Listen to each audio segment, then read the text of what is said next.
Good afternoon, everybody, or good morning or good evening, depending on where you are joining us from.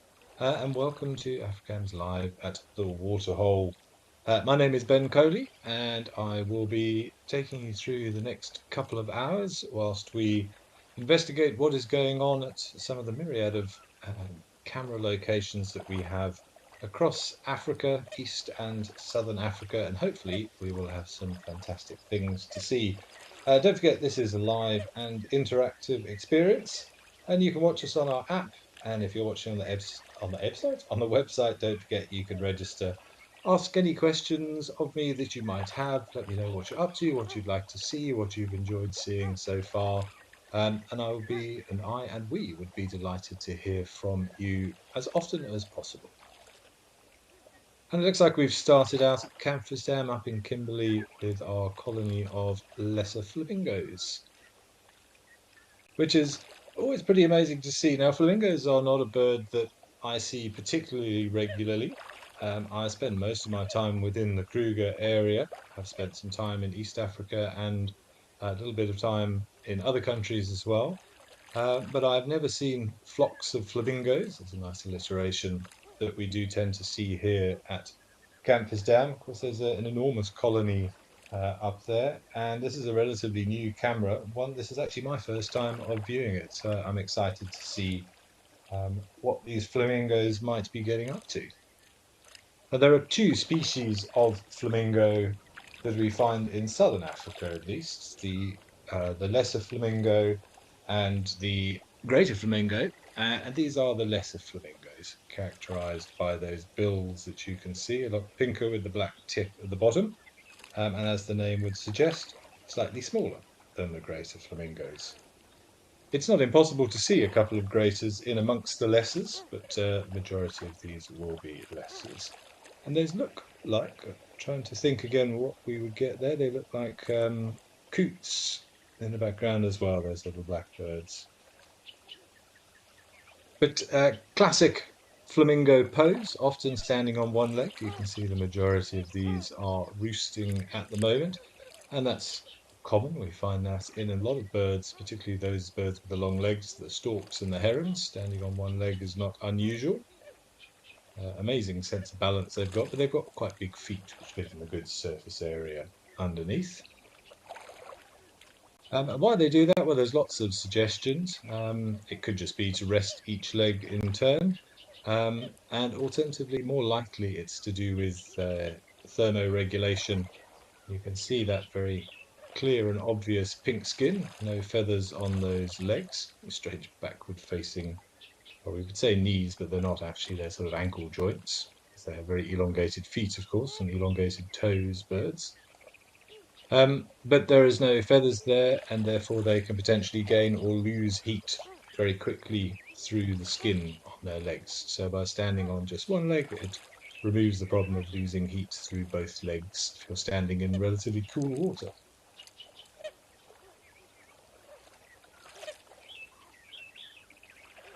Now, obviously, we're just seeing a small proportion of the flamingos here, but it is suggested there at Campus Dam that there can sometimes be over 50,000 lesser flamingos present at any given time.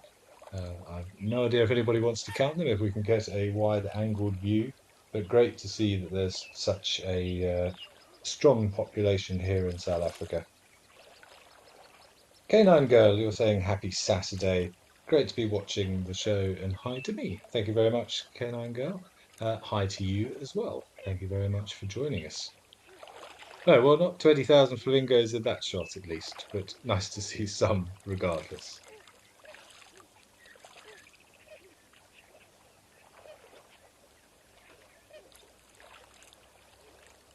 But it's somewhere I'm going to have to get to at some point. I have to say, I wasn't very aware of Camphor Down. I'd heard of it, but I've never been to that area of the country, to be honest. So, as somebody who does thoroughly enjoy their birds, I'm sure there's a whole myriad of wading birds that can be found in that area with all those little reed beds.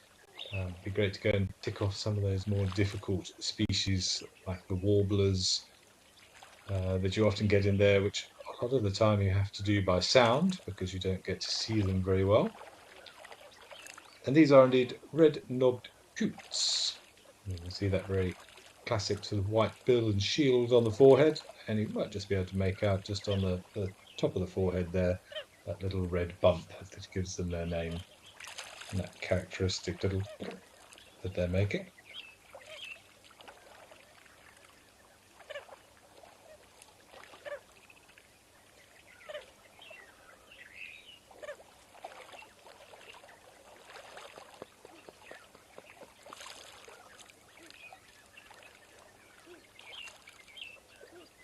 Plenty of food for them down there. Generally speaking, they eat pretty much just plant material.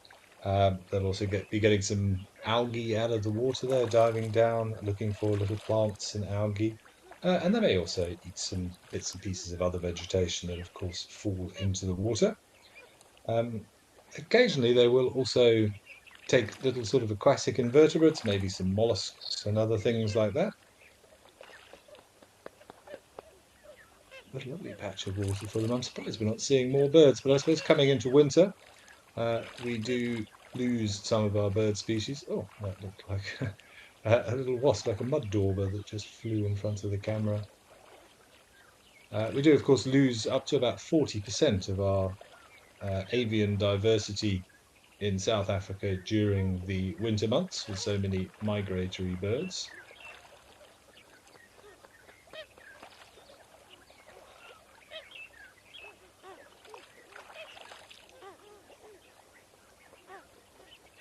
Not quite as many flamingos as I was expecting to see, but you never know. That's the beauty of the bush. Ooh, what have we got there? Something hiding in the reed bed there. A bit difficult to see.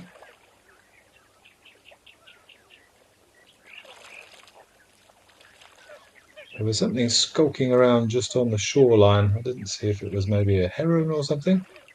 Striated heron. Just see some red legs, or a gallinaud maybe. The bottom left there. Maybe a purple swamp hen.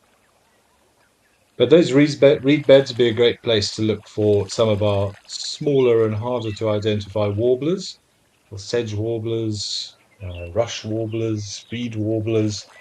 There are a whole selection of them, which we generally refer to in the nicest possible way of LBJs, little brown jobs, because they are very, very, very difficult to tell apart.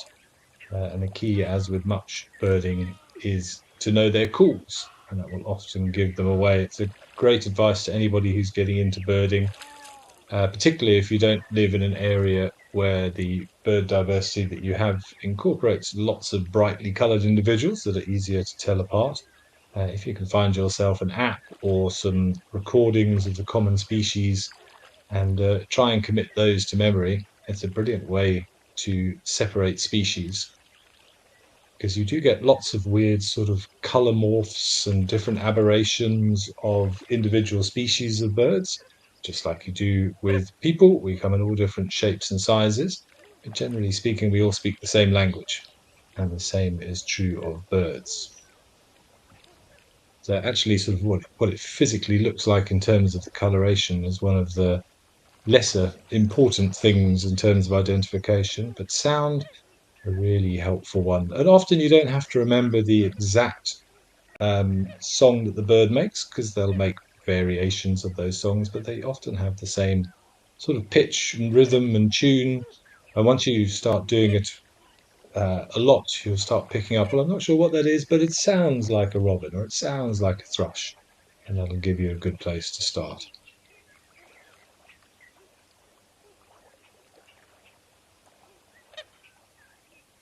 Right, well, we're going to stay on the bird line, and we're going to head up to Victoria Falls and see what our vultures are up to.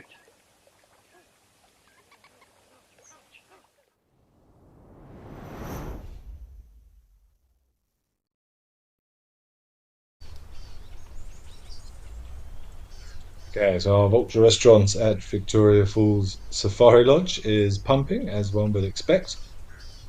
Plenty of individuals there. So these vulture restaurants are quite important at the moment. As many of you may be aware, vultures are becoming more and more endangered. Um, and unfortunately, they don't have a particularly savoury reputation.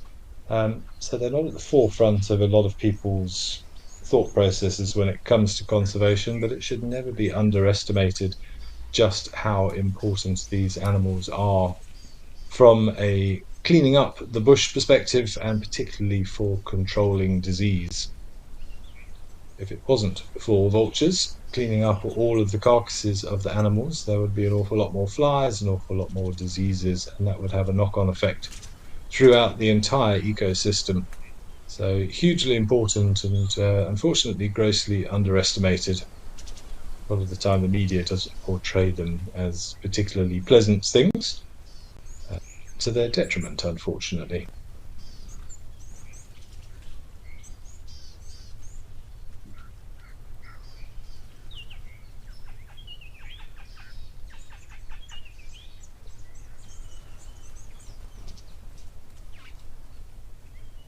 So some of the main problems which are affecting vultures include habitat loss, which is unfortunately the same for most things out there as urbanization spreads. Vultures, with that great size that many of them have, and the wingspan and the weight of them, they do rely on relatively tall, sturdy trees in which to build their nests. And obviously, as they disappear, so do nesting areas and the ability to raise young in a safe environment without too much competition. But then, unfortunately, it's poisoning, and of course, the traditional medicine market within southern Africa does consider vultures relatively high prized. An awful lot of uses for different parts of the vultures. Um, Again, it sort of depends on who you read and uh, the different beliefs, the cultural beliefs of different tribes, but a lot of the uses of parts of vultures have to do with foresight, predictions, telling the future, mainly to do with the fact that there is a belief that a vulture can tell when an animal is going to shortly die, which is possibly true, just the way the animal is acting.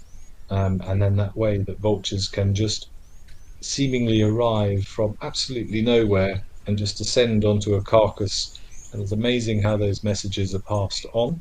We now know, of course, it's because they have exceptionally good eyesight. They circle on the thermals thousands of feet above our heads to the point where we can't even see them, but they're all keeping an eye on each other. And if they notice other individuals dropping down to a certain area, that will attract their attention. They will descend along with the masses, and these great sort of columns of vultures just seem to arrive out of the ether. Yolandi, you're asking how do reserves know that they're giving the vultures just enough food? Well, that's a good question. I think it's a very, very hard question to answer because how much food does a vulture need? I mean, if there's an elephant carcass there, they don't, it's not like a delicatessen line where they take a ticket and when they've got their appropriate amount of meats, they then move on and let the next ones come in. They will eat their full. Um, Humans are a little bit worse. We struggle to know when we've had enough, but vultures will eat until they're satiated, and when they do, they will stop eating. And don't forget, they've also got that wonderful function that many birds do of the crop within the throat, which will hold on to food and allow them to eat a huge amount of food very, very quickly. And then they can move somewhere where there's less competition, bring that food back up to the mouth, and savor it without the stresses of worrying about what your neighbors are doing and whether you're going to lose your choice cut of meat.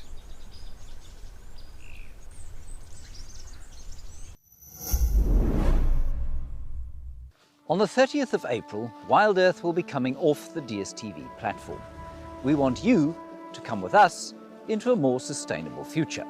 How, you might ask? Well, YouTube is a brilliant way for you to enjoy the live drives. Come to our channel and you can enjoy the live drives for free. Alternatively, join our membership program and you'll get an assortment of other wonderful perks.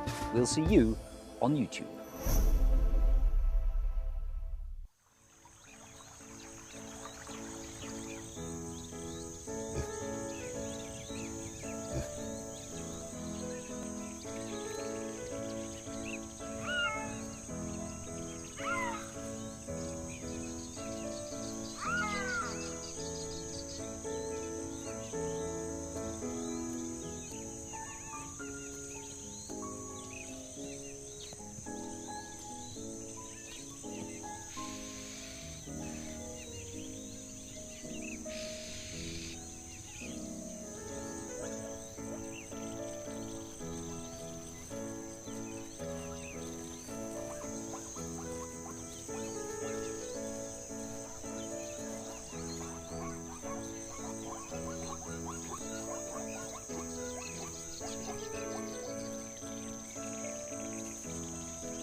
And that's one of the theories why they've lost all those feathers around their heads and necks. You'll notice the same with vultures, and that's just an adaptation of when you're sticking your head inside of carcasses that is filled with sort of visceral unpleasantness. You don't want to get gunk all over your head and neck where you are unable to clean yourself. And it is thought perhaps that over time, these marabou storks have lost a lot of the feathers around their head and neck for the same reasons. So almost sort of potentially going down the vulture line from an evolutionary perspective on the short term, of course. Kristen, thank you for the question. You're asking how different vulture species sound to each other. Um, Again, good question, and one you'd probably actually have to ask the vulture directly. But they do all sound, or the major species certainly do all sound different. They are calls that we as guides are expected to know. Many of them are found sort of on the core and the different bird lists that we have to learn and get tested on and identify their calls. But how they sound to us, don't forget, and how they sound to another bird may be very, very different. Our ears to us are fine, obviously, unless you have a problem or unless you're getting a little bit older and they're becoming less efficient. But to birds, hearing is incredibly important. Sight and sound are their most prominent senses. So we know about the bright colors of birds from, there's a scuffle going on there, bright colors of birds and things from a mating perspective and dimorphism within species in many occasions. But it's very, very important to hear one another and recognize individual species. Now, if you actually record a bird sound and then listen to it at a far more elevated level in terms of technology or what we believe another bird would hear, to something that just sounds like one or two notes to us might actually be six or seven notes. But they are so close together, the way in which those notes are produced, that our relatively primitive ears are unable to separate the sounds. But to another bird, they may be hearing something completely different or in a lot more detail than we can. So even though individual species do sound different to us, to an individual of that species, it will sound very, very different to another one.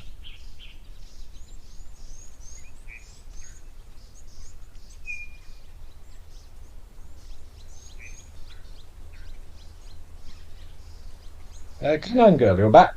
Thank you again for another question. Is there a hierarchy system with vultures for food resources and mating? Certainly for food resources, yes. In the vulture world, size does matter. And of the main species that we get here, the king of the castle will be the lappet-faced vulture, the largest of all the vultures that we have here and the heaviest beak. They will generally dominate a carcass, and a lot of the other vultures will have to wait for a lappet face to arrive, particularly if it has been a natural death and it isn't just what's left over from predators feeding, where the skin and the body has already been opened. Lappet faced vultures have a very, very strong beak, it's kind of like a tin opener, and they are able to open up the carcasses of dead animals.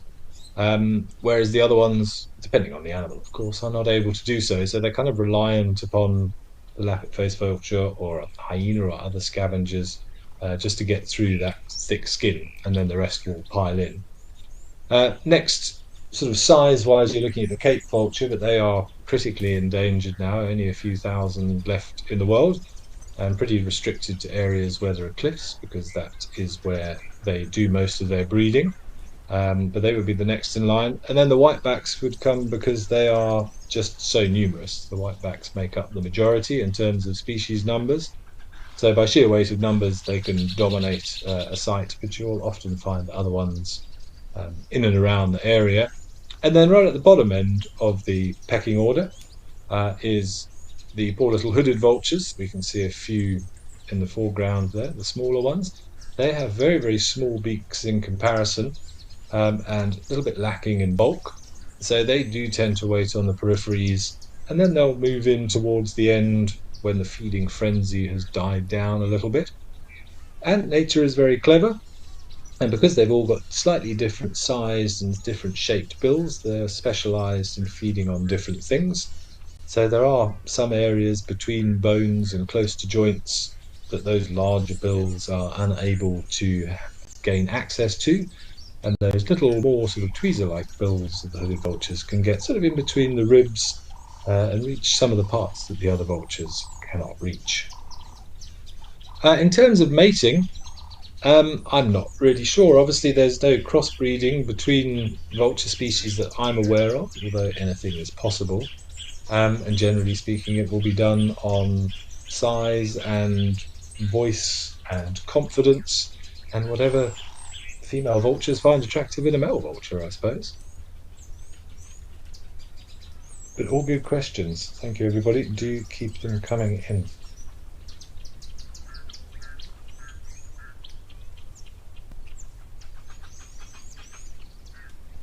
Okay, but nice to check in on our vulture restaurant.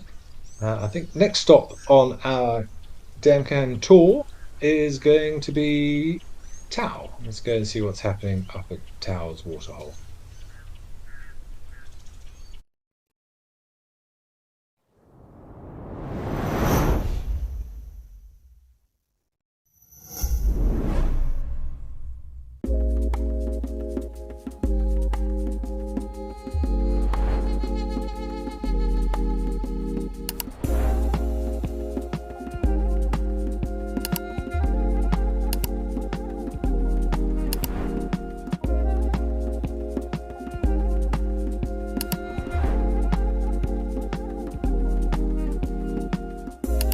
This is On Safari.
Of warthogs. And that seems to be a very popular scratching rock. You're probably enjoying a bit of a mud wallow looking at that shiny, muddy skin that they've got. There we go. Good old scratch.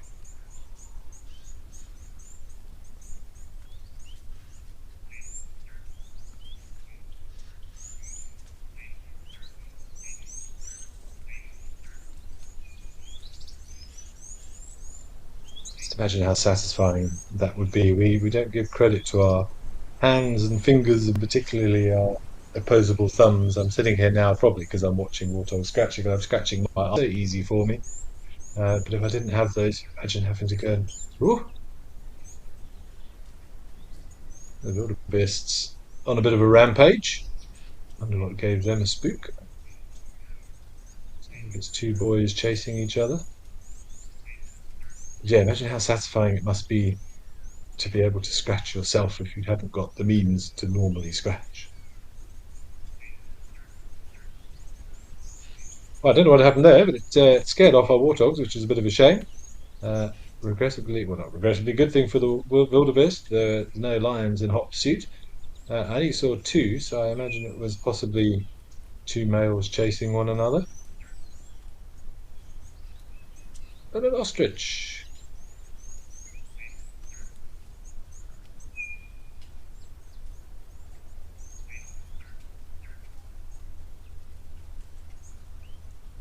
A beautiful male ostrich. You can tell that just from the colour of the feathers. Male's black in colour with a very pink beak and pink on the front of the legs, which during breeding season will become much, much more prevalent. Basically puts on his extra special clothes to show off to the ladies. And you'll find the beak will go very, very pink and the front of those legs will go very, very pink, just as an advertisement for females that he is looking. And females, if you see one in comparison, have a much more brownish colour to their feathers.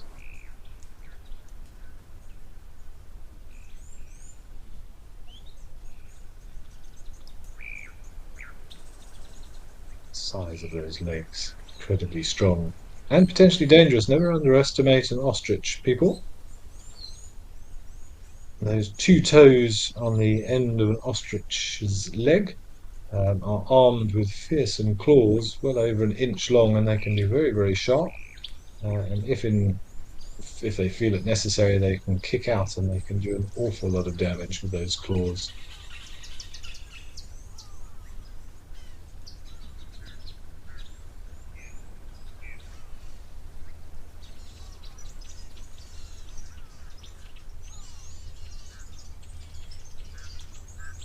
A high stepping ostrich, this one.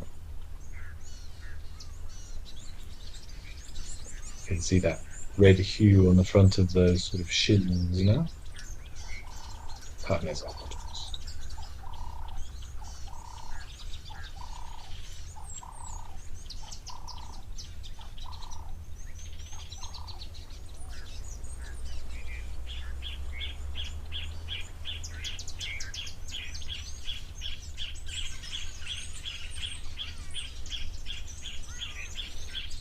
Incredible creatures, really. Something we don't see very often in the southern Kruger area, particularly in the Sabi Sands and the Timbabati, so which is where I have spent most of my time there. I think in all my time there, I can count the number of ostriches on a couple of hands.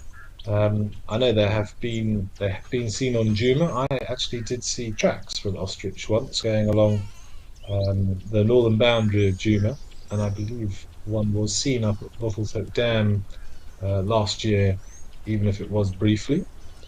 Problem is for ostriches, they are somewhat savoured by lions, and they're not very good at getting away from lions. They can run quickly, but they're easily taken unawares, and if they're not out in the open, they're a relatively easy meal for a lion.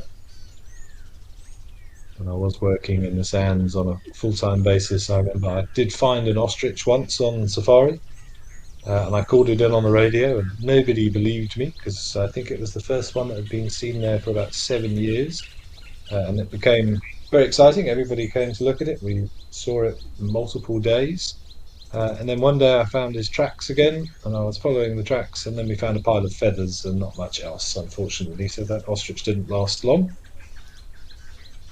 It is often the way for ostriches in areas with a high predator density.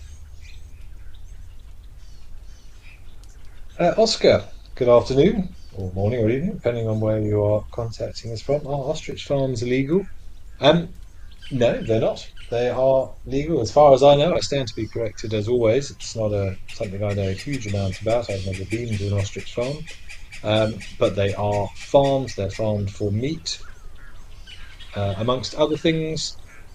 In fact, even in places like here, I'm currently in the UK, we can buy ostrich steaks if we need to in certain butcheries and supermarkets and things. So not illegal as far as I'm aware.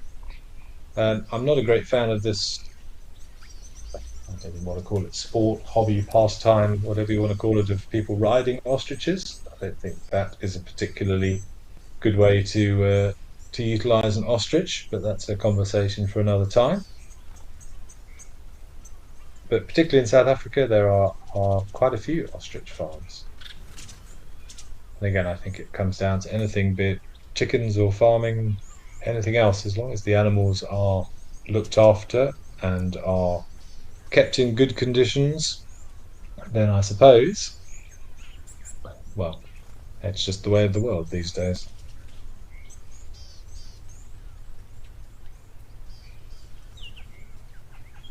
You've got some red-billed teals enjoying sunlight on the island there, and what looks like, I think, a moorhen, common moorhen.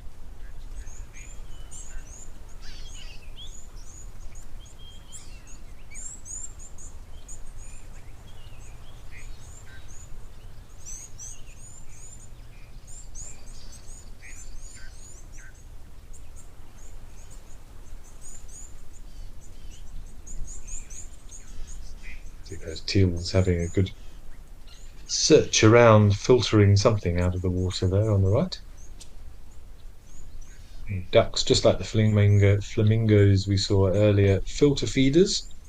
They're passing water into that beak, and they've got these little sort of bony plates where they force the water out and leave behind all the things they're looking for.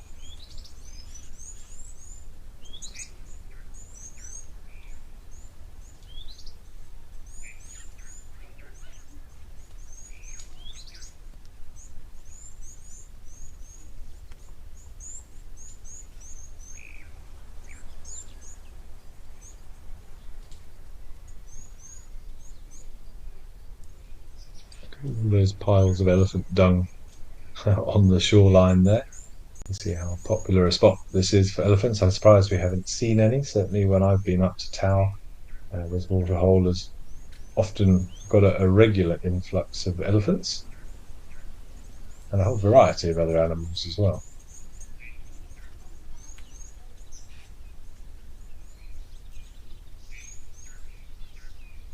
So our weaver nests, getting ready for Christmas. Little baubles in the tree. Difficult to know just from looking at here exactly which type, but I would imagine probably village weavers. Those are the ones you normally find close to water. Otherwise, there's a huge population of southern-mast weavers as well. Those two are quite difficult to tell apart as well. You need to have a good look at their backs. The village weaver used to be known as spotted-backed weaver, which made a lot more sense because it does have a sort of a mottled yellow and black back, where the southern mask is more of a sort of olive, plain olive green. Slight difference in the face as well, and the amount of yellow and black on the foreheads. But generally speaking, having a look at their back is the simplest way to tell them apart. A very head-on view of spur-winged goose.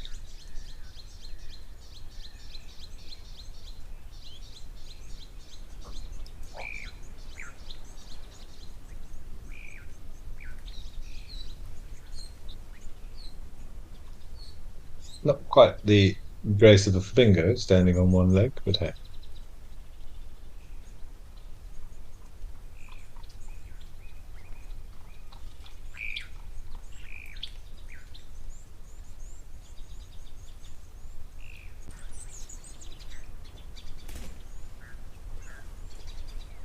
The very long-legged black-winged stilt in the foreground there.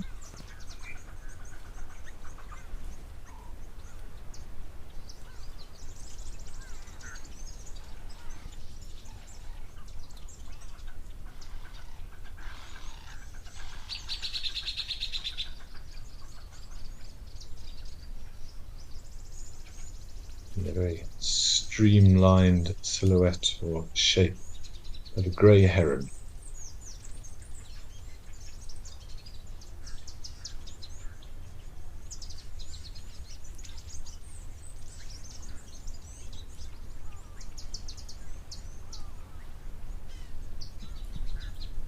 Standing motionless. Look at the sharpness of that beak. They'll often use a sort of a stabbing motion to grab fish, so not always just with the two mandibles of their beak. They'll often literally just stab a fish. And you can see how sharp the tip of that bill is.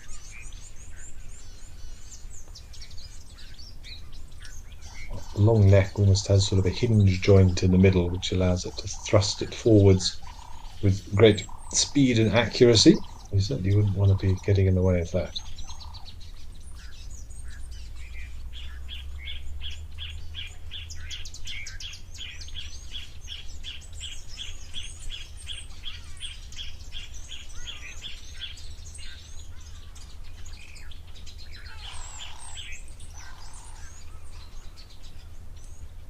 Probably seen herons catching frogs and toads more so than fish, but I think that's a bit of a slippery customer for a heron, a frog. So you often see them sort of playing with them out on the shore and dropping them and picking them up again, and often trying to sort of wash them off in the water because they do secrete those sort of toxins from their skin, a lot of these amphibians. So the herons will quite dutifully sort of wash them off, splash them around in the water, try and get rid of some of those slimy toxins before they do swallow them.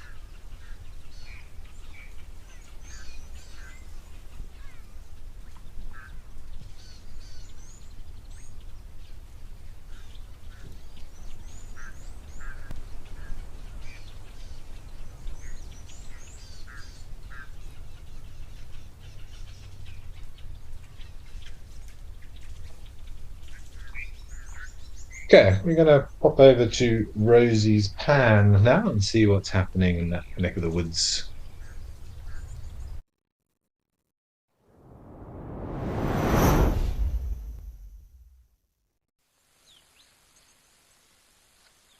Oh, spectacular. We watched giraffes for about half an hour yesterday, hoping that one would come down for a drink, and they never did. Let's see if this girl is going to have a drink.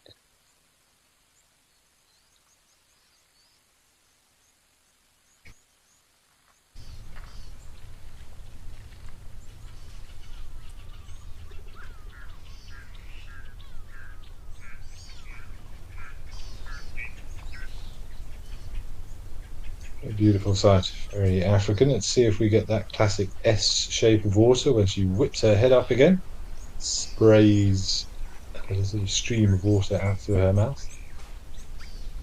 A great shot to go for if you're into wildlife photography. Wait till the giraffe's finished, and then that neck will snap up, and they'll often sort of spray water out of their mouth. The pressure on those joints on the front legs.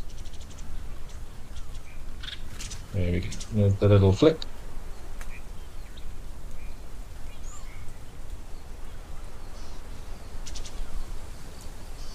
I do a quick check that nothing snuck up on her while she had her head down. But that head does sort of whip back up. Yes, she wants to see and make sure that she hasn't missed anything while she hasn't been paying attention. But in order to stretch that long neck down to the water, there's a big ligament that runs down the back of her neck. It's called a nuchal ligament. And when she bends down to go to the water, that's put under a huge amount of tension, like a spring. And then when she wants to raise her head back, because you imagine in order to lift that big neck up and down would take an awful lot of muscle power, so it's easier to do it with ligaments. Where she's standing now is in the relaxed position, and that ligament is holding her neck and her head up, so she doesn't have to spend time thinking about doing it. And then when she bends down to the water, that ligament is stretched, and then when it comes back up, it sort of pings back into position.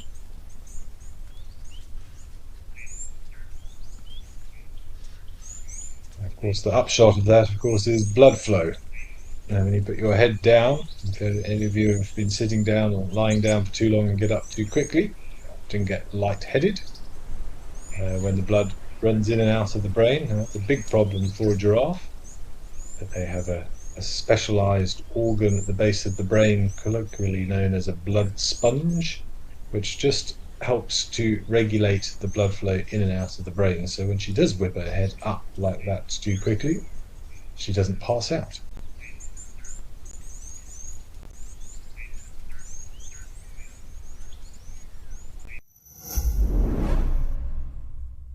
Oh, how time flies when you're having fun. Wild Earth is turning 17 and we want to make the years count.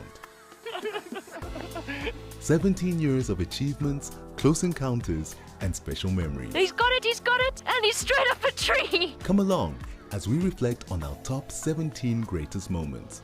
Here's to more years of connecting you to nature. Wild Earth, connecting with nature.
Okay, well, what a beautiful spectacle that was. Always incredible to watch a giraffe having a drink. You almost feel sorry for them as to how much they have to go through and what they have to put their body through just in order to quench their thirst. I always say that sort of ungainly grace that they have to go through. But yeah, she definitely had a good drink. Disappearing off into the savannah.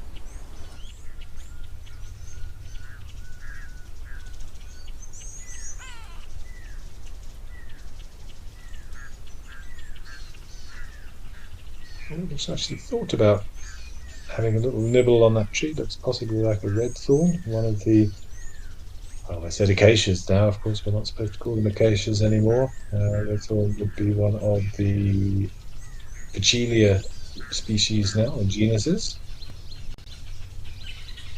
I say now, it's been that way for years, but it's going to take me probably the rest of my life to stop calling them all acacias.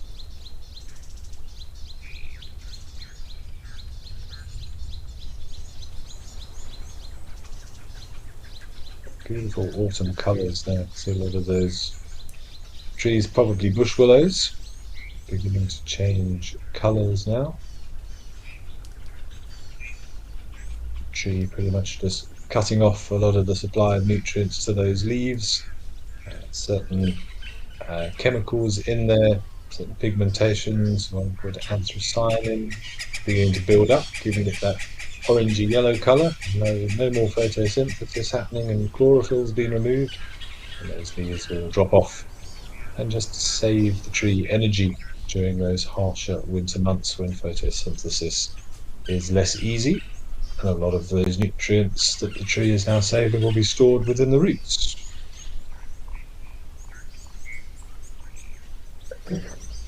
Excuse me. Well, that was very special. I think we learned that after yesterday. Those of you who joined me yesterday, we spent a good half an hour hoping those giraffe would come down for a drink, and finally, with a little bit of patience, which of course is key with wildlife, we got our reward.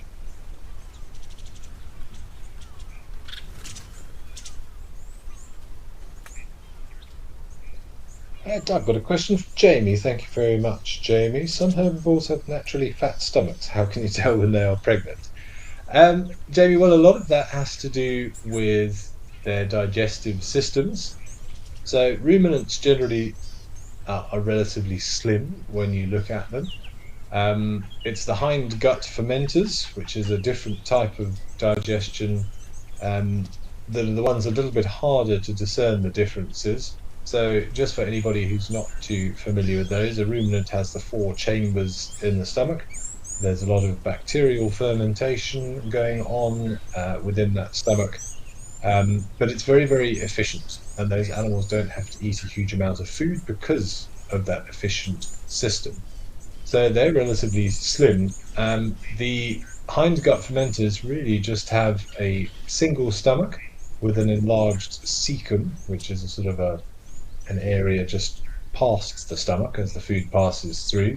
And in there is an awful lot of bacterial work that is done. And one of the byproducts of bacterial fermentation, as the name suggests, is gas, and that causes those animals to look somewhat bloated at times. The classic example is the zebra, of course, and they have so much gas. Actually, if you give a zebra a fright or you see one running, it'll often be accompanied by the release of said gases, which causes much amusement on drive, as you can imagine. But you can still tell when one is pregnant. The females look incredibly large. Their stomachs sort of become a little bit more bulbous and they hang a little bit lower to the ground. So it's hard to explain without actually seeing one, but it would just look bigger than normal. I feel terrible saying it. But that is the case. You could just see there's more of a rotundness to a pregnant female in a hindgut fermenter. You can see it in elephants. You can see it in rhino, although I wouldn't say it's quite as obvious in rhino. But a pregnant zebra is unmistakable if you compare it to a non-pregnant one. So yeah, it's very difficult to explain without showing you a picture, but they just look a little bit more bloated than they would otherwise do so.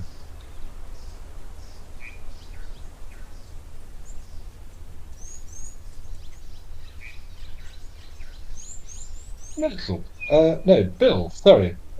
Bill, you are asking who are the lovelies in FC today? I should probably have introduced them. My apologies to my colleagues. I've got Tadiwa, who is directing for me in my ear today. She's doing a fantastic job telling me where we're going and what to expect when we get there. But I'm glad you're enjoying Live at the Waterhole today, Bill. Thank you very much for joining us.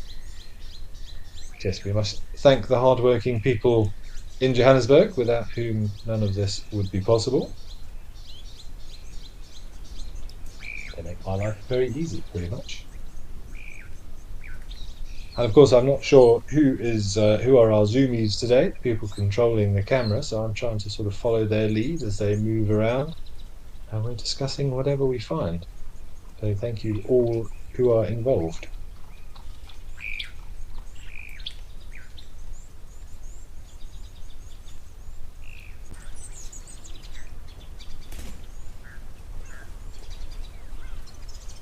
A lot of these trees losing their leaves. That does look like a leadwood though, which often does look a little bit sparse. Leadwood, one of the hardest trees that we find out in the bush, as the name suggests. And hopefully when I get back into the parks in South Africa, which will be in the next month or two, We will be in the grips of winter and very much the dry season, which you can see from the coloration there is coming. But it's my favourite time of year, despite the lack of bird species, which is a bit of a shame. Visibility is excellent, and to be quite honest, it's just not so hot. And having grown up in the UK, despite having been in South Africa now for best part of 17 years, I don't think I'll ever get used to that sort of sapping heat and especially the humidity.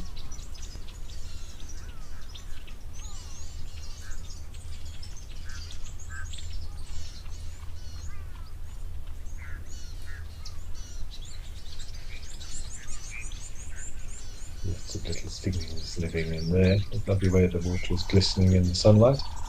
And you can see that sort of scummy deposit on top of the water there. No doubt caused when a lot of the animals come down and actually bathe in the water, and we get a lot of secretions from their skin, and of course a lot of animals will defecate and urinate in the water, and that produces that sort of surface. And then often you'll see when the elephants come down and they'll flick around with their trunks on the top of the water, they're just clearing away some of that scummy layer so that they can get to the fresher water underneath. These actually look like sedges looking from the shape of those inflorescence, if that's the right word for the flowering plants of sedges.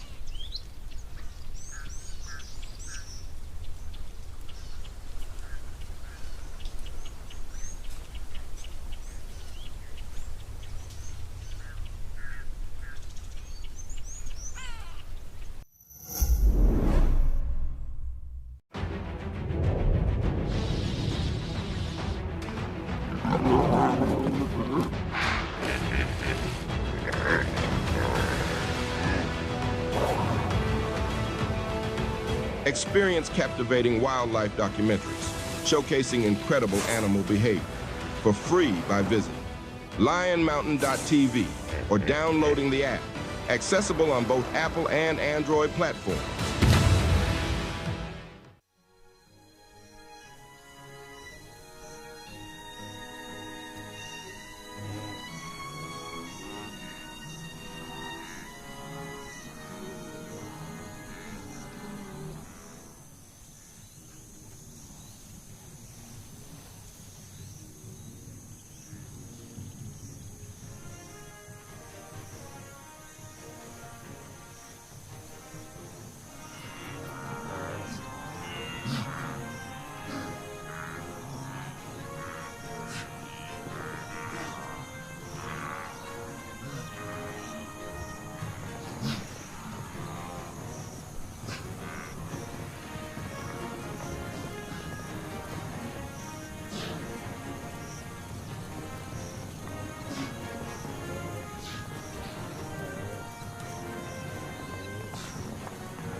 Quickly, unfortunately.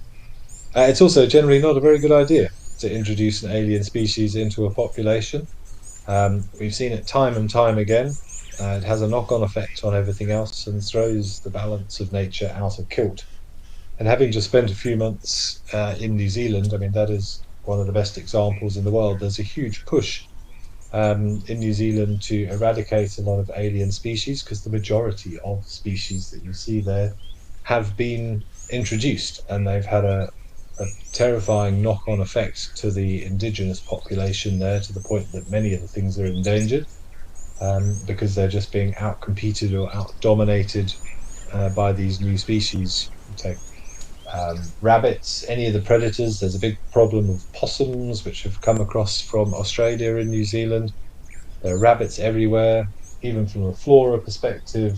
What we call the wilding pines, which are just sort of introduced pine species from Europe and from North America, have just taken an incredible grip, particularly the area I was in. Massive stands of pine trees there, and they become like impenetrable thickets, but like sort of the sickle bush thickets that you find down in South Africa, but from a species that shouldn't be there in the first place. Something like black wattle would be a good example of a similar problem in South Africa. But once you get one species dominating an area, it destroys the diversity and the habitat for other things and makes it a lot harder for other things to get a grip.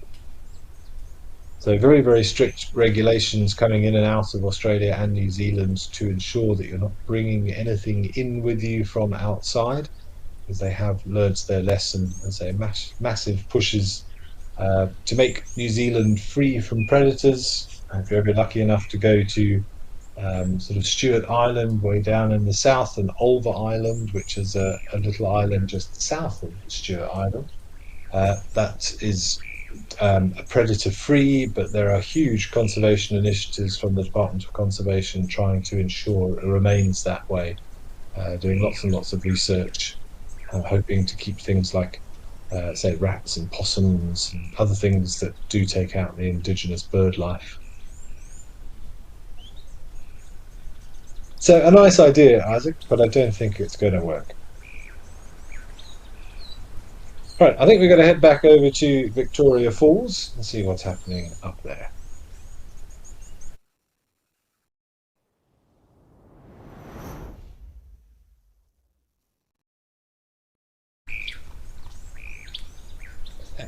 Well, there we have it. We were talking about him earlier, and as much of a bird lover as I might be, that is a marabou stork, and it's, let's say, it's unique looking. Let's leave it at that. We can see that sort of balding pink fur, and this very much looks like a male from that sort of enhanced wattle that you can see flopping around there on the right hand side. That's one of the ways that they communicate, of course, filling that with air and forcing it out through the beak. It's an impressive bird, but yeah, not a looker. And there's one of our hooded vultures in the background.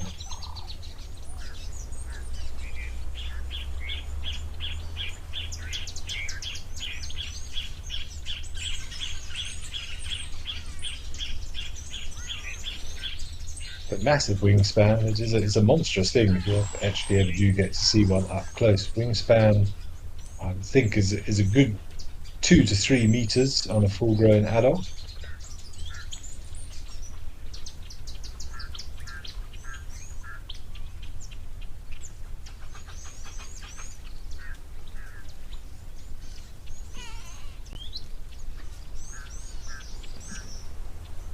A few of them enjoying the water there.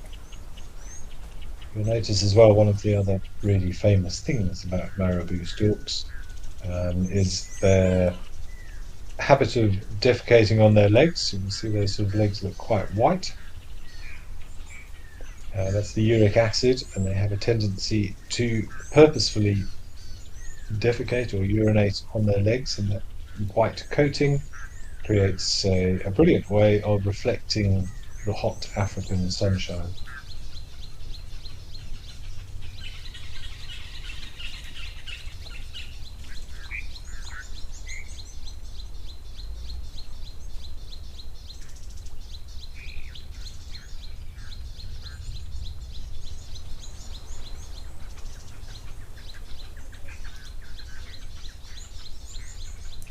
So nice to see the vultures having a drink. You often see vultures in the water as well. And so they have this reputation about being dirty animals or dirty birds, thanks to films and documentaries and things. But They're actually very, very clean animals, and you'll often see vultures bathing. I've seen hundreds of vultures in a waterhole before, having a good wash off after they've been finishing off a carcass.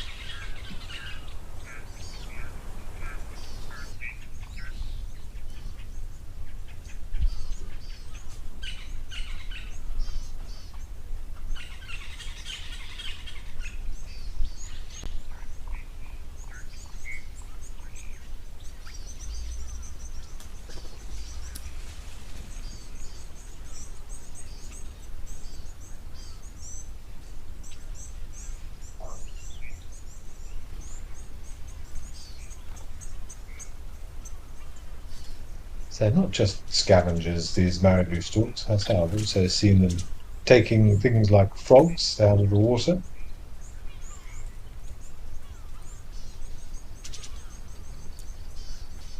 And they'll also take small mammals as well if they can, rats and mice, potentially even other birds.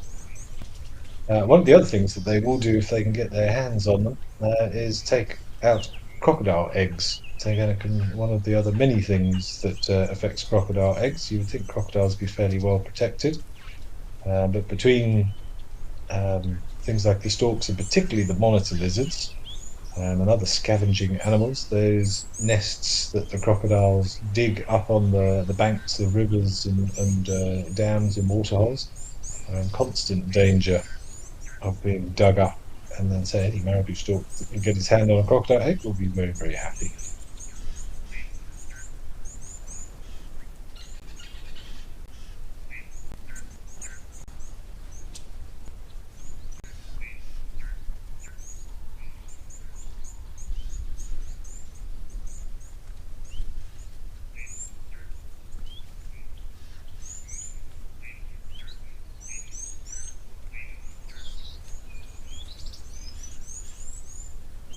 Speaking of, I think that is possibly a crocodile, a bit hard to tell from here. I think I'm seeing those sort of ridge lines down its back.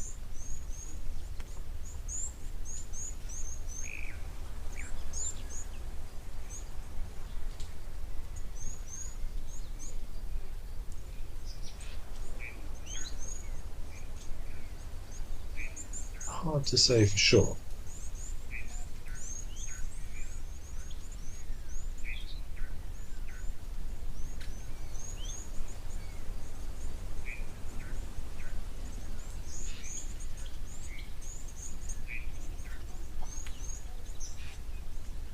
It's an area of the world I've never been up to yet, Victoria Falls and the surrounding area. It's very much on the bucket list. I've been lucky enough to do a lot of the southern African countries, but I haven't done the Zeds.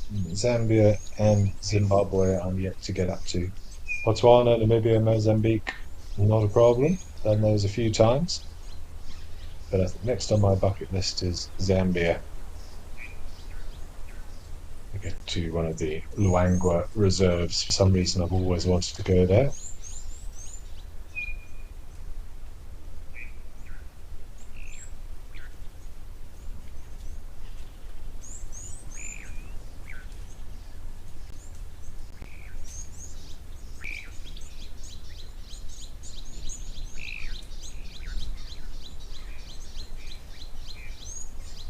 See the stork in the foreground. Looks like he might be picking open some of that old elephant dung there.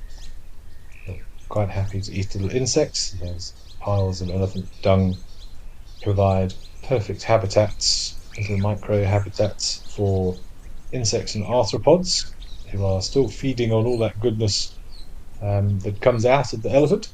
One of those hind gut fermenters, so inefficient digestive system, very undigested material that comes out, and there's lots and lots of microorganisms that are expelled at the same time, which are perfect for a lot of animals to enjoy that, and also a lot of the stuff that hasn't been used by the elephant's body.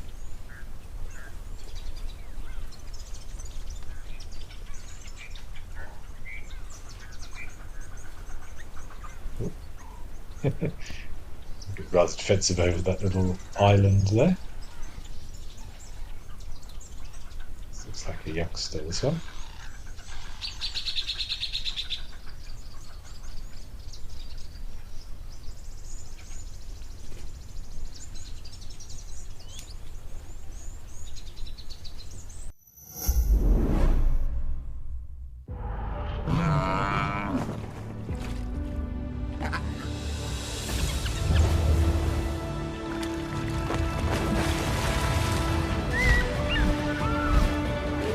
Experience captivating wildlife documentaries showcasing incredible animal behavior for free by visiting lionmountain.tv or downloading the app, accessible on both Apple and Android platforms.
The little rush warbler, that's quite a distinctive one. And one of the sedge warblers. I remember I did get a great reed warbler up at Tower Waterhole, where we were visiting a little bit earlier. So good luck. I wish you well with your warblers.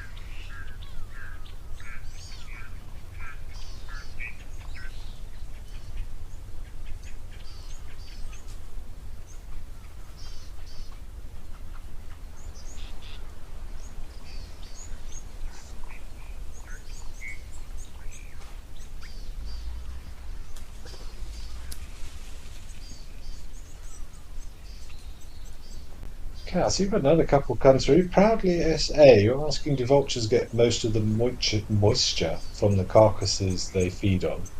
Yes, they do. To be honest, they absorb an awful lot of the body fluids, not just the blood, but all the other juicy bits in there. So they get a large proportion of what is required from their feeding habits. So yes, they do, but they will also take the opportunity to drink. Um, if it is available. So nature is pretty adaptable, and there's no point giving something up if it's there and safe and easy to access. So why not? But yeah, not the diet that I personally would prefer. But yes, is the answer. They get a lot of their moisture from their diet, as do most animals.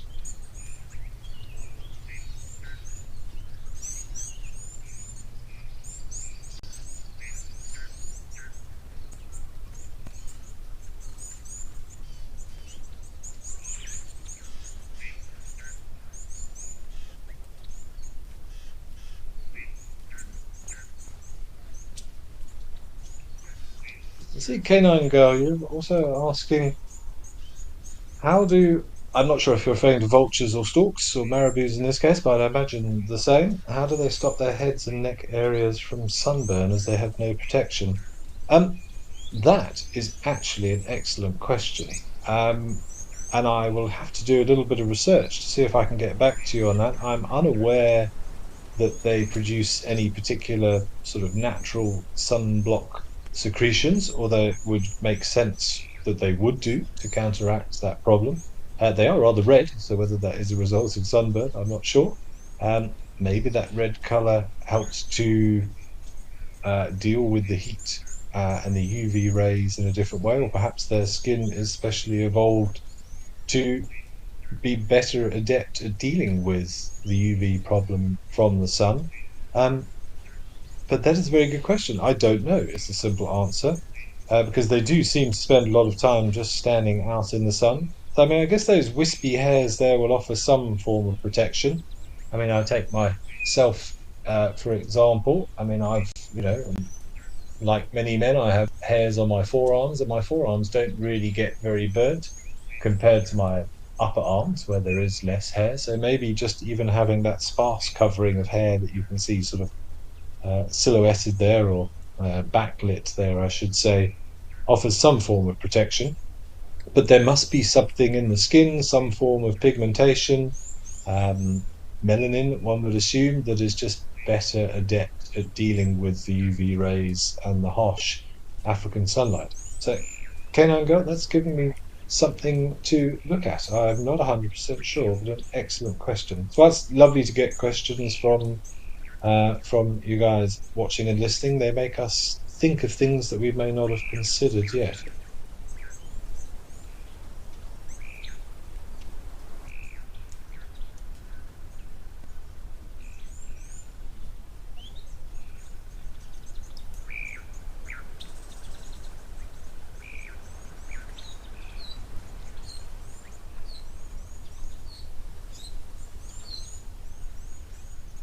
I'm actually just doing a sneaky quick look whilst I'm talking to you all here. I can't find anything specific to marabous. The vultures have got enough feather covering on their heads that don't think they need to worry. But yes, that sort of rather balding approach that the marabous have gone, you would expect they might have an issue.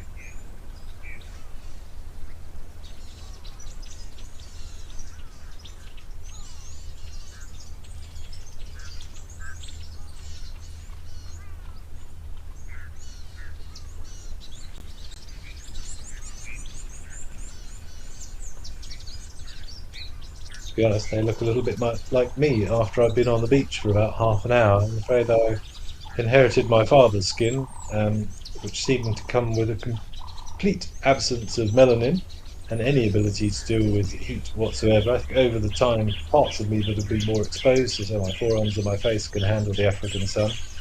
But I shall never forget, many years ago, I went to Mozambique on a holiday, and it was torrential rain for I think the first 2.5 days. And when the rain finally did let up, I went down to the beach. I took my binoculars. I was strolling up the shore there with my binoculars, looking for some birds, with my top off and just shorts on.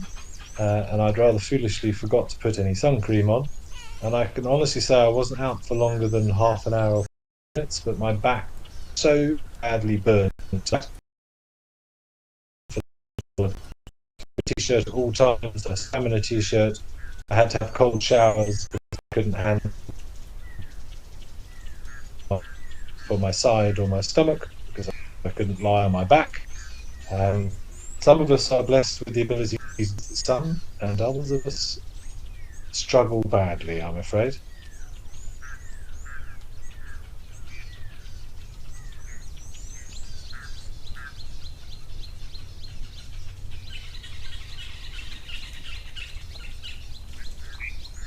Some do seem to be redder than others. I would imagine that's more of a dominance thing.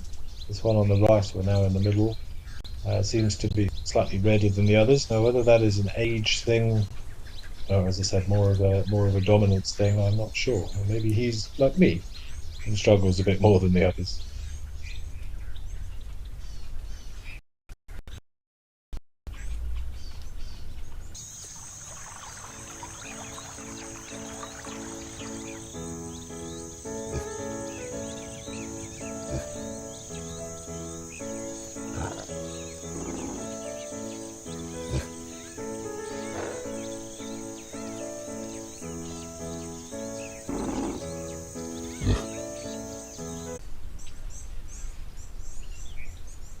Enormous beak.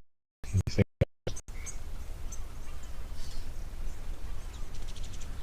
listen, Fine.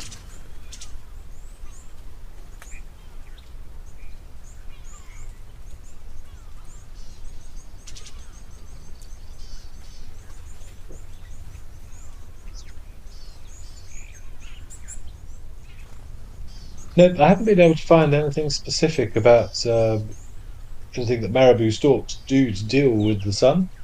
So I guess we're going to have to put it down to nature's genius of meaning that they're not too badly affected. Of course, the most famous example of the lot is the hippo. It does develop that reddish colour. Now, that is the result of a special secretion that is created by glands in the skin. I'm trying to remember what it's called now, hipposudoric acid or something they call it. And that reacts when it's on the skin and turns that sort of pinkish colour. And that helps with an antiseptic properties and also sunblock properties. A lot of hippos are not sunburnt, like a lot of people think. That is that secretion helping them to deal with the sun. But that's unique to the hippo, as the name of it suggests.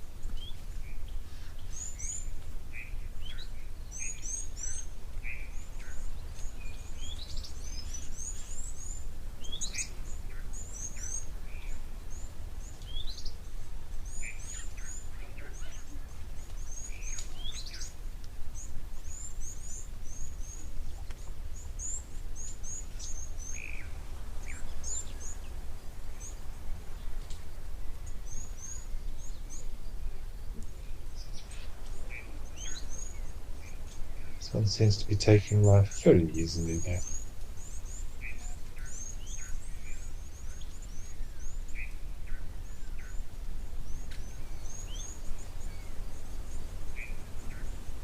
I love to see them sitting in those dead trees because they're quite a big, heavy bird. They do need quite a lot of space, particularly when they fly. They need to have the ability to stretch those massive wings. Certainly, my overriding memory of marabou storks is seeing those dead trees filled with marabou storks, sometimes 10, 20 of them.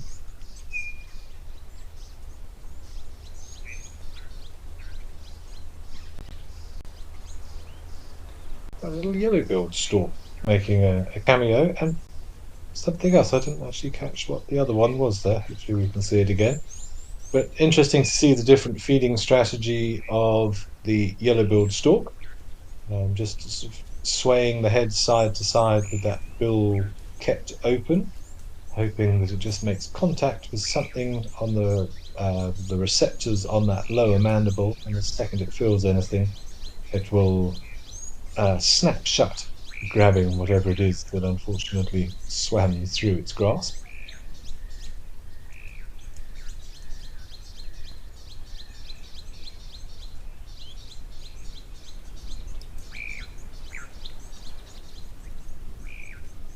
Maybe the longest I've watched a marabou stork for a long time, actually, and despite all the unpleasant things I said about it, I'm beginning to feel quite attached to the marabou storks. I think I'm going to spend a bit more time appreciating them. A bit like a great egret that just landed in the background.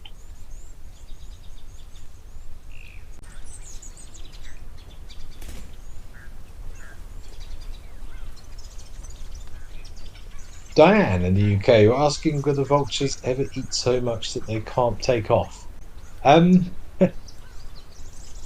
Quite possibly. I mean, I have seen vultures eat an enormous amount of food, and sometimes you see them really struggling to take off. They need an incredibly big runway, and they run along and they're flapping frantically and only flying a couple of inches above the ground for a little while before they can finally get airborne. So I imagine that there are times when they choose to not. I don't think I've ever seen, or we would ever see one trying and sort of giving up and then tumbling into a dusty heap, as amusing as that sounds. I've never seen it. It reminds me of one of those "if animals eat McDonald's" things you used to find on YouTube's and other similar places. But yeah, I've seen some very, very large ones that have struggled, but I think most just about manage it. And I think once they've got themselves up into a high point, into a tree, what most vultures do when it's time to fly, to avoid having to flap the wings to get you off the ground, which takes a lot more energy, is they tend to sort of drop out of a tree and just spread their wings and then use the aerodynamic shape of their wings to help them gain lift. And of course, vultures and storks and many other large birds well known to use those thermals so that they don't have to extend so much flapping power, and they can use those columns of rising air to help them gain height, and then they glide incredibly efficiently between those thermals, potentially not having to flap their wings for hours and hours on end of being airborne, which is a remarkable feat. Like albatrosses, I was lucky enough to see 5 different species of albatross whilst I was over in New Zealand. There were a few albatrosses and a few what they call mollymawks, which are like the lesser albatrosses. And also they can go days without requiring to flap their wings, just riding the currents of air that are coming off the waves on the oceans.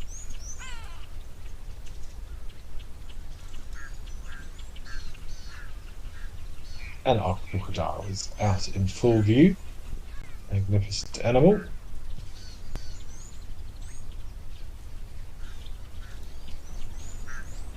I was talking yesterday about those prehistoric relics of incredible history, hundreds of thousands of years of evolution unchanged. And I've mentioned it before, but it blows my mind that there are things that pretty much predate dinosaurs that still live amongst us.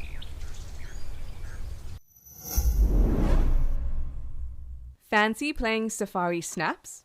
Or showing off your photo skills in fun competitions? How about sneak peeks of our brand new camera spots and live chats with fellow Africam fans? Well, Africam All Access has got your back. Just head to Africam's YouTube channel, hit the join button and select Africam All Access. You'll unlock Africam premium website perks and all the VIP benefits of our YouTube memberships.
And so some of these crocodiles, particularly when they become inactive, and they lie on the bottom of the dam or the river that they're in, they can slow their heartbeat down incredibly and can stay underwater for well over an hour if needs be.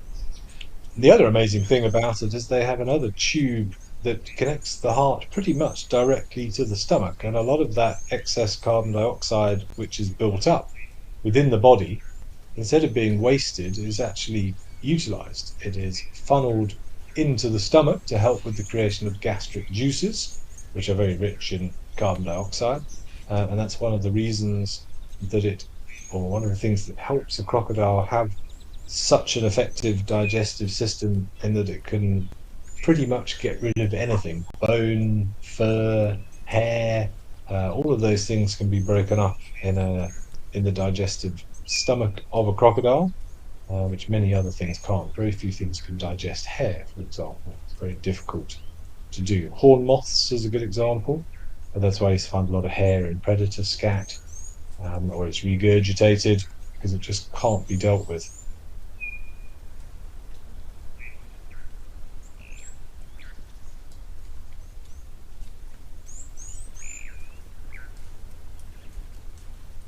But I would expect nothing else from an animal that's been around for 200 plus million years.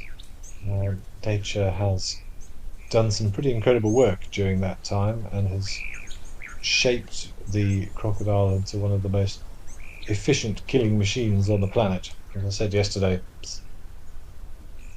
wouldn't I said scared of crocodiles, but hugely respectful of crocodiles, and you certainly wouldn't catch me swimming anywhere where I thought there might be the chance of a crocodile.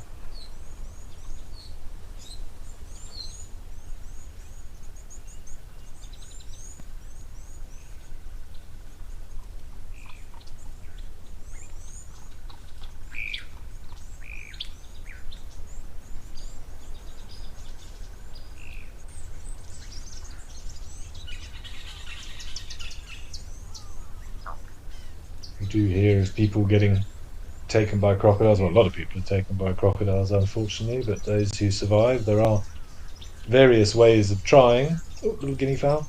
You can go for the eyes. Seems like a strange choice, but if you can get your arm far enough down the crocodile's throat, it won't be able to submerge with you because it would also drown. So that's an extreme measure. Otherwise, I do know somebody personally who had an encounter with a crocodile who was pulled into the water. It grabbed hold of his wrist, pulled him into the water, probably about a 2.5, 3 meter crocodile, so a big croc. And so the biggest danger is drowning in that situation. And from what I recall, so he basically just clung on, almost sort of bear hugged the crocodile. And eventually this sort of confused the croc, and he let him go, and he managed to get away with some nasty injuries to his sort of hand and surrounding area. So a close call, but be very, very careful with the crocodile.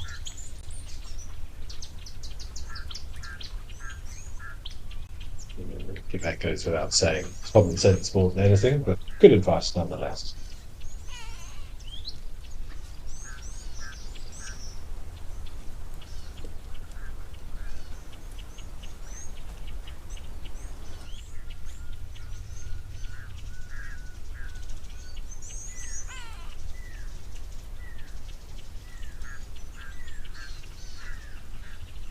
It looks like there's a little family of guinea fowl moving into the area, but we're going to head back up to Badikwe into Tau Lodge.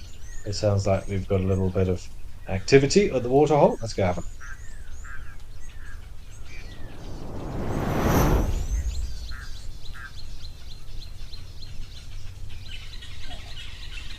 Oh, we've got our zebras. Let's see if we can see a pregnant zebra from here.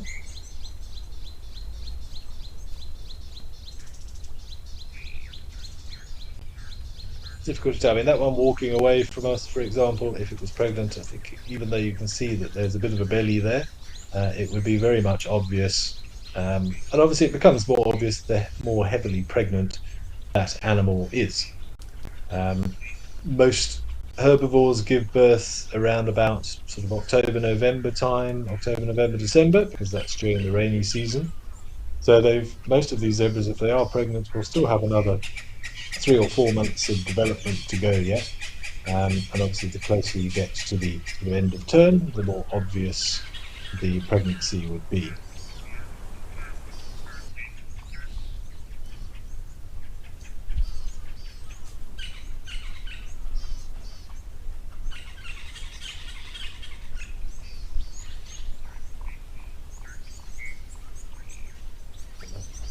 Classic combination of zebra and wildebeest that we see time and time again out in the bush, both of them being grazers and enjoying the fact that this is sort of nicely out in the open and they can see any potential danger coming, and they both have access to water. There's some scuffling going on in the back.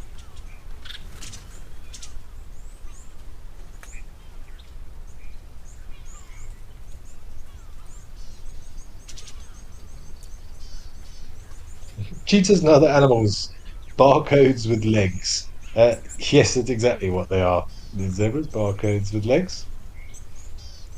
It still blows my mind that nature has come up with this design. It's just the most abstract, crazy thing that you could think of, but yet evidently it works. Otherwise, it wouldn't be here. Natural selection would have got rid of it a long time ago. So we know that there's various reasons for stripes. I'm sure they've been discussed at length. But everything from controlling the fly populations, it's been shown regularly that by having black and white stripes next to one another, it confuses a fly in terms of its depth perception, and they tend to just sort of fly into the animal as opposed to being able to alight on it. So they actively avoid these sort of stripy patterns. It just doesn't do well with their visual senses. There's also the talk of the thermoregulation, the black absorbing heat and white reflecting heat, creating convection currents, little eddies of air that circulate across the animal's skin, and the capillaries close to the surface get cooled, and then that cooled blood gets sent underneath that fairly hefty subcutaneous fatty layer of a zebra to keep them cool. There's, of course, the camouflage element, which may not be too apparent when looking at them, but if you ever take a photograph of a zebra out in the bush and then make it black and white, it does become a little bit more obvious how that might work, and also the dazzling effect of confusing a potential predator by all these lines, making it very, very difficult for the predator to work out an interception point. The speed and the trajectory of that animal becomes difficult to figure out. They're an amazing coat, certainly. Nimrod, you're asking, do we have crocs here too? Have you seen one travelling to another waterhole? If you're referring to Madikwe and Tau, absolutely, there are some big crocs in Tau's waterhole. They are pretty widely spread crocodiles, so you find them in most places in southern Africa.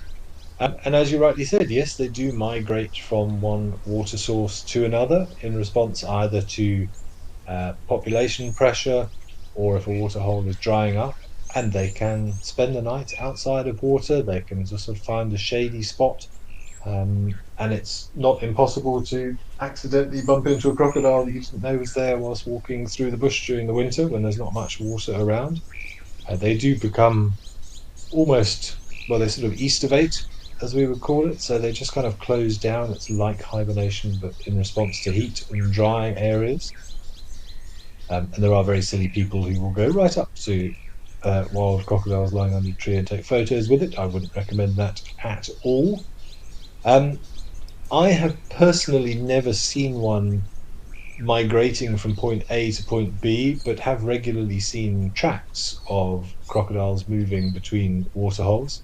They leave a very obvious mark from their tails, and they've got very distinctive feet. What I particularly love about the crocodile tracks is you often are able to see the scales of the animal's body, particularly if it's stopped and sort of lay down flat with its belly on the ground. It leaves the most beautiful impressions in the correct substrate. So, yeah, absolutely, they do migrate, and they do turn up in random places, lodge swimming pools and things over the years. So it's not impossible to see a crocodile walking down the road towards you, definitely not.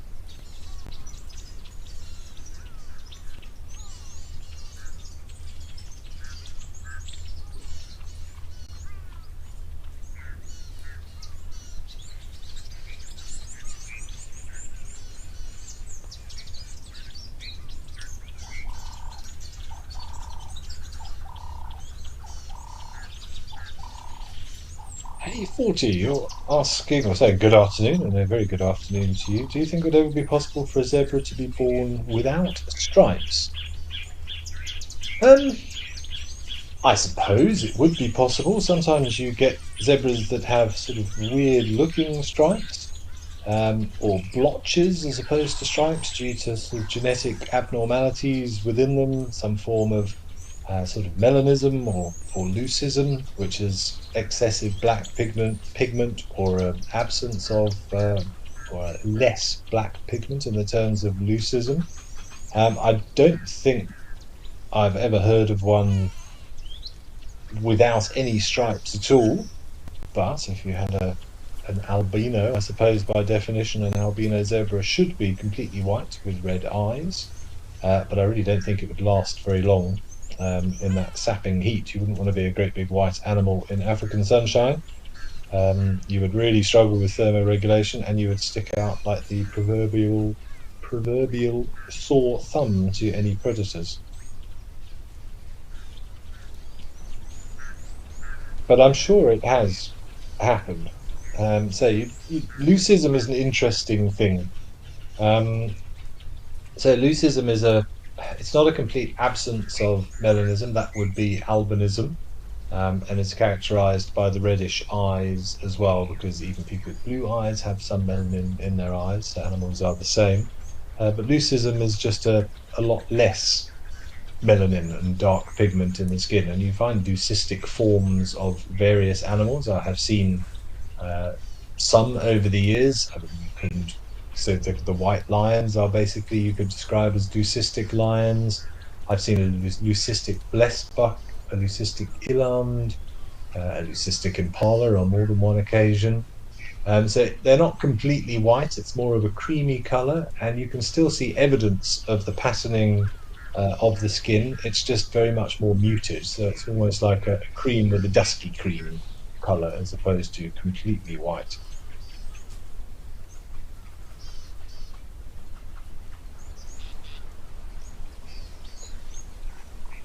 Another question from Canine Girl. You're keeping me on my toes today, Canine Girl. Thank you very much for that. If I understand you correctly, you're asking if an animal can control when they give birth. Now that's a contentious one because the classic thing that pops straight into my mind is this idea of impala holding back their births, which we don't, well, which we know is not possible. I think to an extent, for the sake of an hour or two here and there, some animals may be able to do so, but ultimately, if that fetus or that baby wants to come out, it's going to come out. They're not able to completely stop the process. I imagine they can sort of withhold it in incredibly stressful situations. If they were fleeing from a predator, they'd probably be okay in order to get to some safety, assuming they can do. My pseudo memory is kicking in and telling me that there is a species of bat, and I'll have to double check this, which is able to sort of pause the developmental process within the womb. I can't remember the specific details, but I do recall there is a bat that can kind of, if the circumstances dictate, normally through environmental circumstances, food availability or temperature and sort of environmental factors, they are able to go into some sort of diapause of the development process. And I want to say could possibly postpone it by up to, a few weeks. But I'd have to double check that. But generally speaking, if that animal wants to come out, that animal's going to come out. This zebra apparently has decided it was all too much work, and has decided after coming out not that long ago, it's going to have a good sleep. It's completely flat out. Brilliant idea.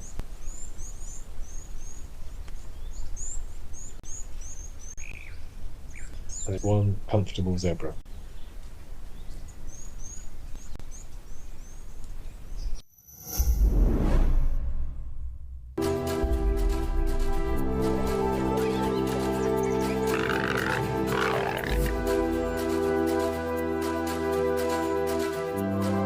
This morning we did have some lions. Cedric's probably going to follow that one.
Just Kendra, you're asking whether having less melanin is a mutation of sorts. Well, having read that, I don't like the word mutation now, sort of when it's put in that context.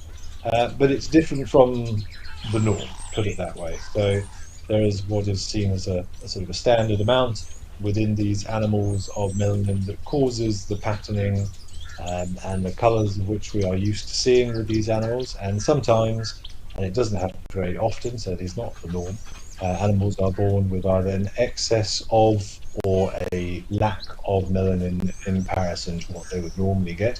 And those are given names. We like to pigeonhole things, but there are, of course, various degrees within that. You get some with very little melanin, some with some melanin, some with lots of melanin, so different degrees therein.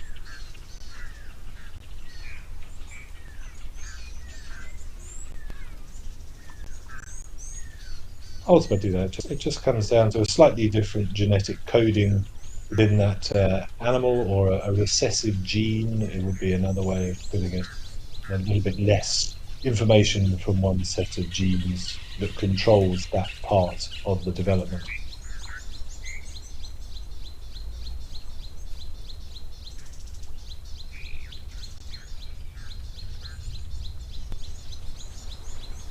Interesting, that zebra. I'm trying to see if that zebra on the left is actually nibbling on that termite mound, or if he was just scratching his chin.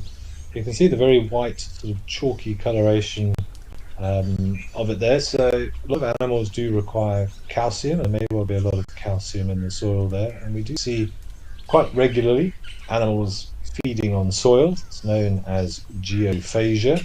It's just a way of getting extra minerals from the soil. Just seeing there on the left of shot. I'm interested to see where he's licking or nibbling on that mound. We do say I saw it quite a few times up in Madikwa with elephants doing it as well. Not necessarily on such white-looking soil as that, but perhaps so that the calcium content within the soil is pretty good there. And all animals need calcium, just as we do. Keep your bones strong and in good condition.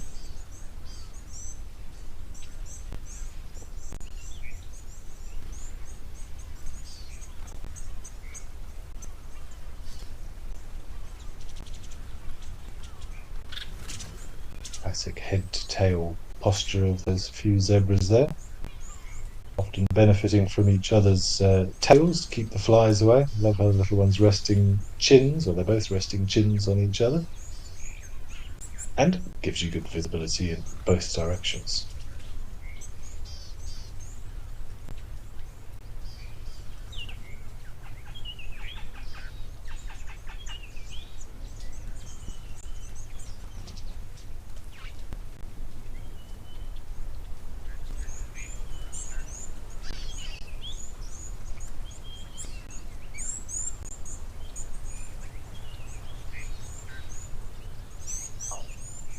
Constantly swishing tails.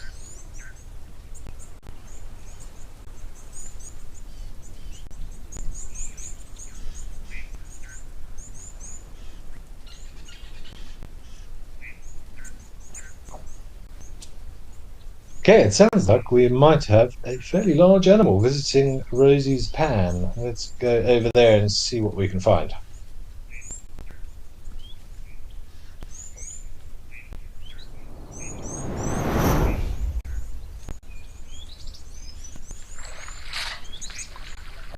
Our first elephant of the day.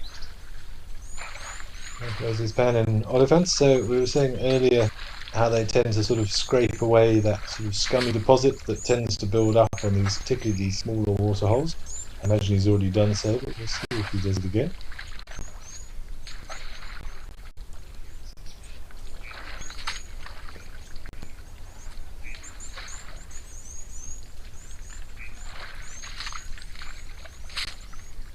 Apparently there may have been some warthogs here as well, but the bigger fish, or the biggest fish in the pond has arrived and vacated. The warthogs have vacated the area, unsurprisingly. Not a particularly big warthog, this one. Elephants are they're not great sharers of water as a rule.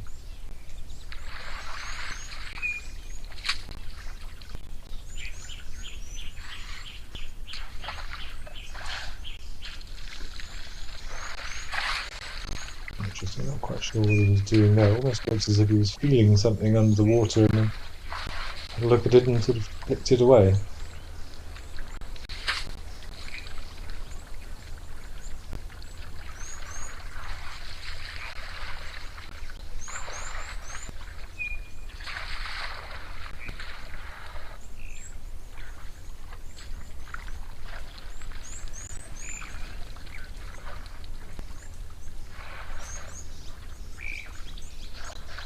We found something in there with his very, very sensitive trunk. Unfortunately, there sometimes are some sort of man-made things that end up in waterholes, and that's a very good time to. Oh, here comes another one. Mention that the 22nd of April is Earth Day, and World Earth are celebrating it with Earth Week, the 22nd right the way through to the 28th of April. And this year's theme is Planet versus Plastics. So do tune in to find out more about the effects, the problems, what is being done to combat this plague of plastics. I hope you'll be able to join us for that. And we'll be playing one stunning insert per day of Earth Week. So please do try not to miss that. Don't miss out on those. And just a reminder as well that Monday and Tuesday will see us only going live for the PM drive. The elephant now has decided that drinking was boring and we're going to much rather have a big mud splash fest. The accuracy of the way that they do toss this mud on them. They don't waste much of it.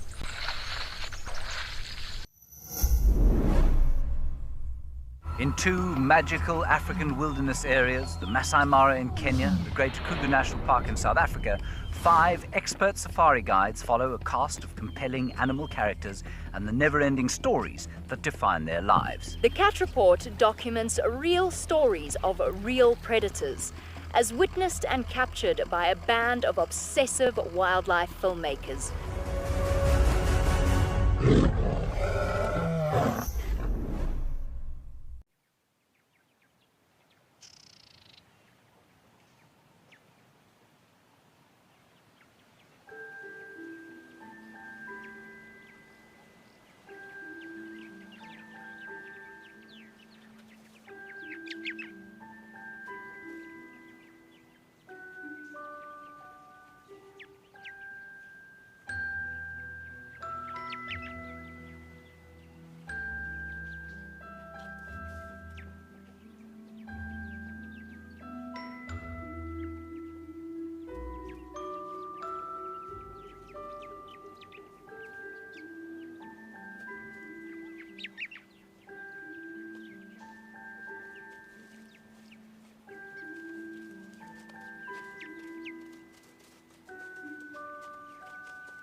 Okay, and girl, thank you for your thanks for a lovely afternoon, and yes, some lovely sightings there. Always interested to hear what people's highlights are from what we have been viewing. I hope you've enjoyed it as much as I have, and yeah, I'm very, very chuffed that we can finish the last few minutes with a couple of beautiful elephants here at Rosie's Pan. So I'd be interested to know what people's highlights are of what we have seen.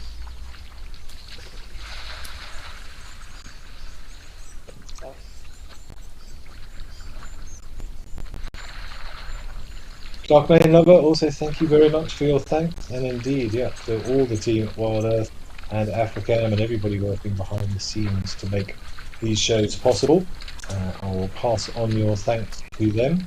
I'm glad you've enjoyed the afternoon thus far.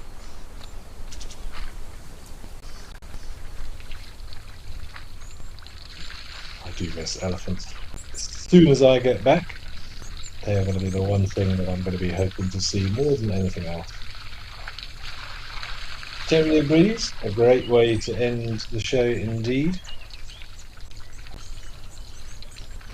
But that's the beauty. You never know what you're going to get and when. I'm trying to think my highlights. I think the two highlights, having just thought about it briefly, I haven't been able to go through the entire memory bank of all the things that we've seen. I thoroughly enjoyed watching those warthogs having a good scratch up in Tau in Madikwe. And that little zebra enjoying life all stretched out also at Tau. I think those are my two highlights that spring to mind.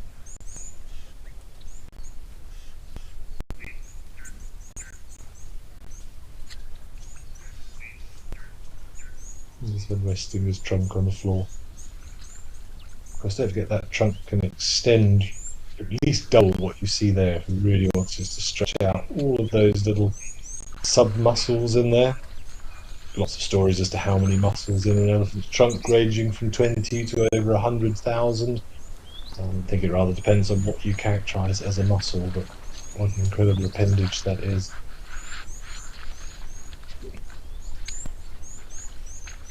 Prairie Dog, thank you for your thanks. It has been an incredible afternoon, and I'm very glad to hear that it's made your day. Hopefully we can do the same for you tomorrow. And Claire, you're very welcome as well. I think wisdom is a strong word, my wisdom, but I'll appreciate the sentiments. Thank you. But yeah, we'll do it all again tomorrow. I'm still here for the next 3 days. I'm very excited to see what else we're going to see and discuss. And please do keep sending in your questions and comments. I say by no means have the answers to all of them, but it is great fun to try. And it gives me something to check up on. So I need to still check up on Crocodile Vision from yesterday. And I'm also as intrigued as the rest of you are, I'm sure, as to why marabou storks don't get incredibly sunburnt heads and necks. Unless those necks should normally be white, and that's a good reason that they're red. A lovely view of this elephant.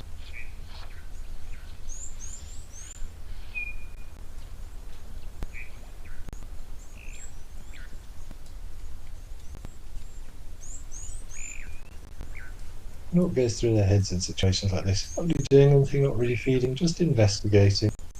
Just checking stuff out, feeling, probably listening. Just taking a moment.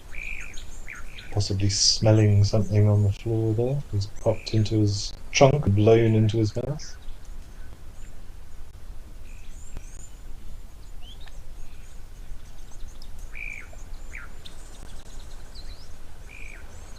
Texture of that skin. Spectacular.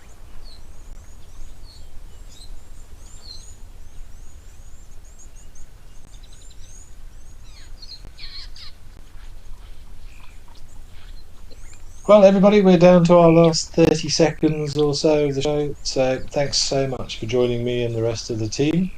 And what a great way to finish. I was hoping we were going to finish a beautiful close-up of this elephant bull here. It looks like he's going to exit stage left right on cue. So have a wonderful rest of the afternoon, and I will see you back here tomorrow.